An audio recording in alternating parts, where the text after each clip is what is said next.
You knew it! You knew something was wrong, and boy, were you glad to prove it.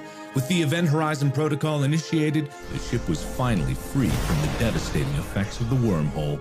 Although left to drift among the stars, luckily, you just so happened to end up in a system with a beautiful planet suitable for habitation. Humanity's first colony among the stars would be a smashing success. The colonists celebrated this momentous occasion and eagerly awaited setting foot on this wonderful new planet. But you kept the colonists aboard the ship for a while. You needed time to check the planet for it, after all. When they asked you what it was, you simply responded that it was whatever they wanted to happen as soon as you let your guard down. Your crew didn't feel the need to question you further, and were more than happy to wait a few years aboard the ship while you finished scouring every corner of the planet for it. But once your checks were complete, the colony positively thrived. After you built an extensive network of defense systems and surveillance systems, of course. You knew that it was still out there just waiting for the right moment to strike. And with those systems in place, your people enjoyed the bounties of a practically idyllic planet. They also enjoyed the bounty of bi-daily random security screenings. Wouldn't want it to show up in the middle of a supervised safety meal, now would we? But your people were happy when you allowed them to be. After all, happiness could lead to complacency, which could be disastrous when it eventually struck. But that was never going to happen, not under your watchful eye. The colony would be safe from them for many, many years. You made sure of it. Horizon Protocol activated, the Invincible 2 was free from the effects of the wormhole and sent adrift into the vastness of space in search of a new planet to colonize. Specifically, Mark is searching for it because you ordered him to, not because he's the best at it. No. He's definitely not the best, as his demerit record clearly shows. He's just the one your mind drifts to when something needs doing. Perhaps because you consider him to be a friend, but probably not. Eventually, you do manage to find a planet, an action for which the crew thanks you dearly. Even if Mark was the one to make the discovery, you were the one to order said discovery, so you should take all the credit for ordering the discovery of the discovery, which you do. Once the colony is established, you find that, despite his extensive list of demerits, you're always willing to give Mark a chance to prove himself by assigning him every task necessary to grow a thriving colony. Anytime a colonist needs their housing built, you pick Mark. Anytime a dangerous jungle needs to be explored, you pick Mark. Anytime an alien attack threatens your colony, you put Mark right on the front lines. And he's happy to do it. Sure, the colony would probably grow faster if you didn't require that every single project and task wait for Mark to arrive, but it's the price of getting things done right. Or getting things done good enough, at least. He's the head engineer, after all. This pattern of dutiful obedience carries on for many years, until one night you're struck with another problem that only Mark can solve. As you lay in your luxurious captain's bed, you find that you just can't seem to get comfortable. You ring the summoning bell that's been genetically coded to Mark to alert him of your need, as is customary for any discomfort you experience. You command him to bring you another pillow to ease your aching bones, weary from the arduous work in micromanagement. Only a few seconds behind schedule, for which you give him the proper demerits, Mark arrives, pillow gripped tightly in both hands. You make the minimal effort required to gesture for his approach, and he does with a slightly more gleeful smile than usual. There's a certain twinkle in his eye that you haven't seen before, something that, if it were anyone else, you'd assume might be a hint of mischievousness. But Mark isn't the mischievous type. But unwarranted eye twinkling you just can't abide. You pull up your tablet and scroll through the multitudes of demerits to find eye twinkling as Mark approaches with the pillow, his smile growing with every step. And to your complete lack of surprise, he somehow screws up the simple act of giving you a pillow. He put it on your head instead of under it. Surely there's a demerit for improper execution of locational prepositions. Captain.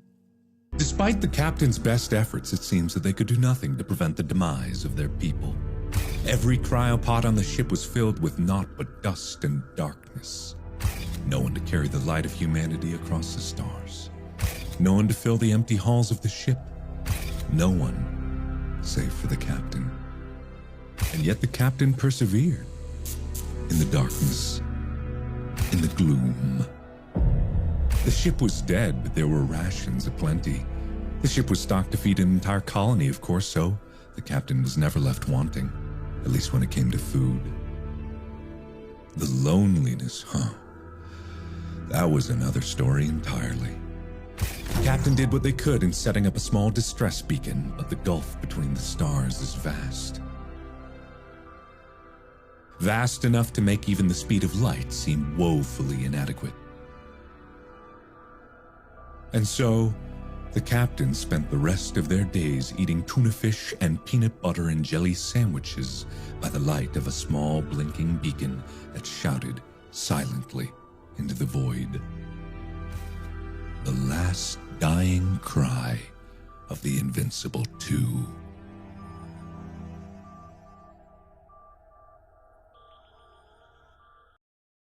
Well, this dream was certainly taking some interesting turns. And what a dream it's been! So far be it from you to end it prematurely. You watch with glee as Mark runs frantically to and fro, fixing various problems that seem to be plaguing your ship. He brings you to the warp core hallway to observe the swirling miasma of chaotic madness that blocks the path to the warp core. You hear his desperate pleas that something has gone horribly wrong with reality and laugh even harder than before. You're still laughing while Mark activates the Event Horizon protocol that will blow up the warp core hallway and send the ship sailing off into the void. Eager to see where this dream is going to take you next, you wave goodbye to the swirling blue wormhole. Your ship drifts for a while, but as with most dreams, things shift pretty quickly. You stumble across an alien. An alien! What a dream! They make contact by immediately boarding your ship and taking every single crew member and colonist on board as their prisoners. Apparently, they're alien poachers who are on the hunt for fresh blood for their gladiator pits. You go along with them for the fun of it and are swiftly brought to some sort of desert planet and shunted into the waiting rooms below the fighting pits. A crowd roars out for blood somewhere above you, their screams rising and falling with the fight currently taking place. Someone must have won, or lost, as the crowd explodes in cheers, shaking the walls of the cell you've been placed in, or something like that. What a vivid dream.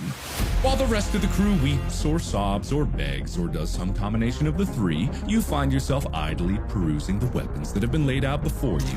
Eventually, they come to drag you to the pits, but they needn't bother. You already know how the fight will go and step out onto the sands of your own volition. It's your dream after all. Your opponent is huge. A great muscled beast bellows out a challenge that shakes the foundation of the arena. His enormous weapon dripping with the fresh blood of his previous and apparently pervious opponents. Time seems to slow down as the axe whistles towards your neck, and you find yourself smiling. People usually wake up from a dream right before dying, and to be perfectly honest, this particular dream was getting a little...